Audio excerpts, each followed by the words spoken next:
السلام علیکم۔ لگتا ہے جیسے سردیوں کا اور ان عجیب الحرکت مخلوقات کا آپس میں ضرور کوئی نہ کوئی رشتہ ہے۔ تو یہ بات ہے جنوری کی ایک رات کی، جب 3:15 ہو رہے تھے اور میں اپنی پیزا ڈیلیوری کی جاب پر تھا۔ اچانک فون کی بیل بجی۔ میں نے فون اٹھایا تو آگے سے ایک لڑکی نے کھانے کا آرڈر دیا۔ اس لڑکی نے بہت سنجیدہ سے اور بہت عجیب سے لہجے میں مجھے آرڈر دیا، اور جب میں نے اس لڑکی سے ایڈریس پوچھا تو اس لڑکی نے مجھے جو ایڈریس بتایا وہ میں نے اپنے پاس نوٹ ڈاؤن کر لیا، اور پھر جب میں نے اس سے اس کا نام پوچھا تو اس نے فوراً کال کاٹ دی۔ میں نے بولا کہ پتہ نہیں کیسی عجیب لڑکی ہے۔ خیر، آرڈر لے کر جیسے ہی میں روانہ ہوا تو بارش شروع ہو گئی۔ ابھی بارش اتنی زیادہ تیز نہیں تھی، تو جیسے تیسے کر کے میں لوکیشن پر پہنچا۔ ڈیلیوری دے کر جیسے ہی میں وہاں سے نکلنے لگا، بارش اتنی زیادہ تیز ہو گئی کہ میرا وہاں سے واپس آنا ناممکن تھا۔ جیسے تیسے کر کے میں گلی کے نکڑ تک آیا اور ایک پیڑ کے ساتھ کھڑا ہو گیا بارش سے بچنے کے لیے۔ مجھے ابھی کچھ سیکنڈ ہی گزرے تھے اس پیڑ کے نیچے کھڑے ہوئے کہ میں نے دیکھا کہ میں جہاں کھڑا تھا اس کے بالکل پیچھے والے گھر سے مجھے ایک آواز آئی، اندر آ جاؤ، بارش بہت زیادہ ہے۔ میں نے مڑ کر دیکھا تو ایک بہت ہی خوبصورت سی لڑکی تھی۔ پہلے تو میں نے اسے انکار کر دیا، لیکن پھر خیال آیا کہ رات کے اس وقت یہاں کھڑا ہونا بھی ٹھیک نہیں ہے، اسٹریٹ کرائم تو ویسے بھی بہت زیادہ ہو رہے ہیں۔ میں نے اس سے پوچھا کہ آپ کے گھر میں کون کون ہے۔ اصل میں یہ جاننا چاہتا تھا کہ کہیں وہ گھر میں اکیلی نہ ہو، کیونکہ ایسے کسی کے گھر میں جانا مجھے بالکل ٹھیک نہیں لگ رہا تھا۔ لیکن اس نے کہا، تم فکر مت کرو، میرے گھر میں سب ہیں، تم اندر آ جاؤ، بارش رکتے ہی واپس چلے جانا۔ جب میں نے دھیان سے اس لڑکی کو دیکھا تو اس لڑکی کے کپڑے بالکل سوکھے ہوئے تھے، جبکہ وہ آدھی بارش میں کھڑی تھی۔ ٹھنڈ کی وجہ سے میں نے اس بات کو نظر انداز کیا اور اندر آ گیا۔ اس نے مجھے ایک روم کی طرف جانے کا اشارہ کیا کہ وہاں جا کر بیٹھ جاؤ اور باہر مت آنا۔ میں نے بھی سوچا کہ یار، ہر کسی کی اپنی پرائیویسی ہوتی ہے، تو میں بھی چپ چاپ وہاں اس کمرے میں چلا گیا اور اس لڑکی کے بارے میں سوچنے لگا کہ یار، یہ کتنی اچھی لڑکی ہے، اگر یہ اس ٹائم پہ میری ہیلپ نہ کرتی تو میں کہاں جاتا۔ ابھی میں اس کے بارے میں سوچ ہی رہا تھا کہ اچانک مجھے ایک اتنی خوفناک چیخ سنائی دی کہ میرے ہاتھ سے میرا موبائل گر گیا۔ وہ چیخ اسی لڑکی کی تھی جو مجھے اندر گھر میں لائی تھی، لیکن جب میں اٹھنے لگا تو اچانک سے پورے گھر کی لائٹ چلی گئی اور ہر طرف اندھیرا ہو گیا۔ مجھے لگا کہ شاید بارش کی وجہ سے لوڈ شیڈنگ ہو گئی ہے۔ پھر میں نے اس لڑکی کی فکر میں اس کو آواز دینا شروع کر دی، کوئی ہے؟ کیا ہوا میڈم، آپ ٹھیک تو ہیں؟ لیکن مجھے کوئی جواب نہیں آیا۔ جیسے ہی میں پیچھے کی طرف مڑا تو اچانک ایک بوڑھی عورت بہت ہی زیادہ خباثت بھرے چہرے والی ایک چیئر پر اس انداز میں بیٹھی تھی جیسے ہم واش روم میں بیٹھتے ہیں۔ میں ایک دم سے پیچھے مڑا تھا تو میں بہت زیادہ خوفزدہ ہو گیا اس کو دیکھ کر، اور چیخ مار کے تیزی سے باہر بھاگا۔ جیسے ہی میں گیٹ کے پاس آیا تو اس لڑکی کی آواز مجھے دوبارہ آئی، مجھے بچاؤ، ایسے نہ جاؤ، میری مدد کرو جیسے میں نے تمہاری مدد کی تھی۔ میری سمجھ میں کچھ بھی نہیں آ رہا تھا کہ یہ سب کچھ کیا ہو رہا ہے۔ مجھے گھر کے کونے سے کچھ روشنی نظر آ رہی تھی اور وہ چیخنے کی آواز بھی شاید وہیں سے آ رہی تھی۔ جیسے ہی میں اس طرف بڑھا، میں نے جو دیکھا اس سے تو میرے جسم سے میری روح ہی نکل گئی۔ وہ لڑکی وہاں بیٹھی تھی اور اس لڑکی کا سر غائب تھا، لیکن بنا سر کے بھی وہ لڑکی زاروں قطار چیخ کے رو رہی تھی اور مجھے آوازیں دے کر بلا رہی تھی۔ یہ دیکھ کر میں پاگل ہو گیا اور باہر کی طرف بھاگنے لگا۔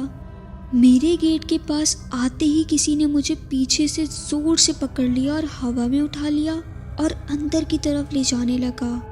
اندر وہی بوڑھی خبیث چہرے والی عورت اس لڑکی کے کٹے ہوئے سر سے خون پی رہی تھی۔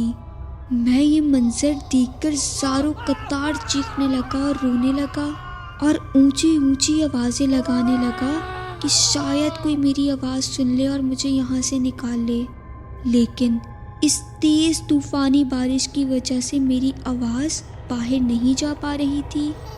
اور پھر جب میں نے اس لڑکی کے باقی کے دھڑ کو دیکھا تو وہ لڑکی جہاں آدھی کٹی ہوئی پڑی تھی وہ میرے اس کی طرف دیکھتے ہی زاروں قطار ہنسے جا رہی تھی اور مجھ سے کہہ رہی تھی، آ جاؤ ادھر، ان سب کو بھوک لگی ہے، تم بھی آ جاؤ۔ لیکن دیکھ میں اس کے دھڑ کو رہا تھا اور آواز اس کے سر میں سے آ رہی تھی جس میں سے وہ بوڑھی خبیث عورت خون پی رہی تھی۔ یہ منظر دیکھ کر میں بس رو رہا تھا اور چیخ رہا تھا۔ اتنی میں اسی لڑکی نے انتہائی مردانہ آواز میں کہا، ہمارے کھانے کی جگہ میں آج تک کوئی شکار زندہ نہیں لایا گیا، تو کیسے زندہ یہاں آ گیا؟ یہاں آ جاؤ، آج تمہارا شکار ہوگا۔ اور پھر اس نے مجھے کہا کہ گھبراؤ مت، بس کچھ گھونٹ خون کے اور پھر تم چلے جانا، تمہیں جہاں جانا ہے۔ اس کے اتنا کہنے کے ساتھ ہی اس کے جسم میں حرکت ہونے لگی اور اس لڑکی کے لمبے لمبے کالے ناخن نکل آئے۔ اس لڑکی کے جسم میں اتنے زیادہ بال ہو گئے کہ وہ کسی جانور سے بھی زیادہ خوفناک لگ رہی تھی، اور اس خبیث عورت کے ہاتھ میں جو اس کا سر تھا اس میں لمبے لمبے دانت نکل آئے۔ میں یہ سارا منظر دیکھ کر زاروں قطار چیخنے لگا، لیکن مجھے کسی نے بہت زور سے پکڑ کر رکھا ہوا تھا۔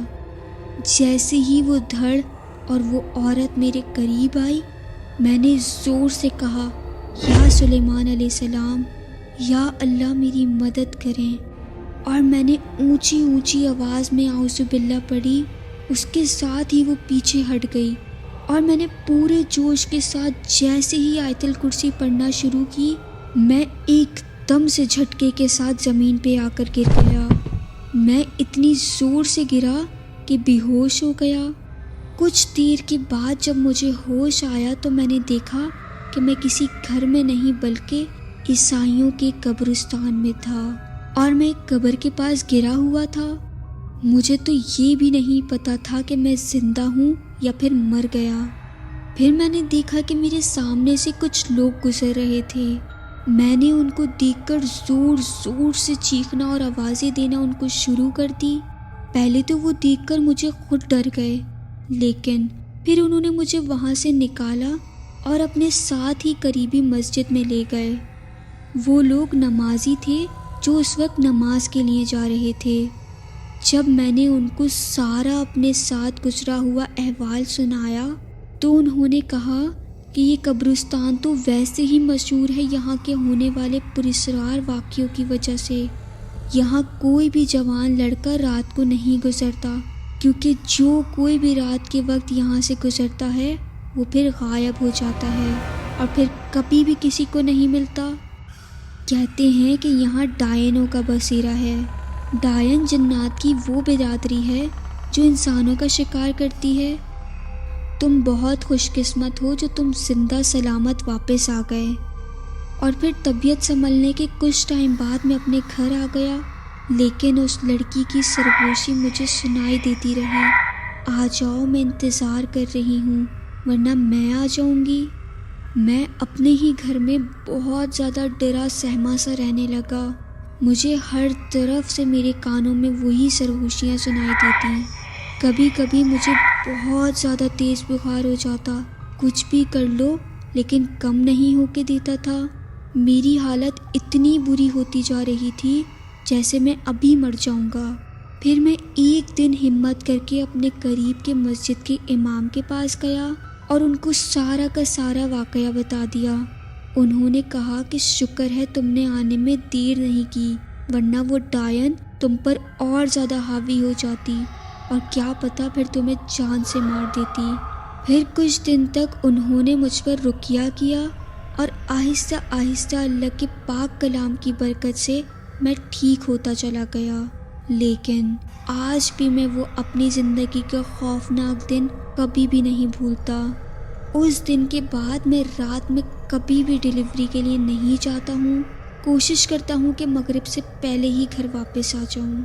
اللہ پاک سب کو اپنے حفظ و امان میں رکھے اور ہر بری آفت سے محفوظ رکھے، آمین۔ مجھے اپنی ڈھیر ساری دعاؤں میں یاد رکھیے گا۔ فی امان اللہ۔ اللہ حافظ۔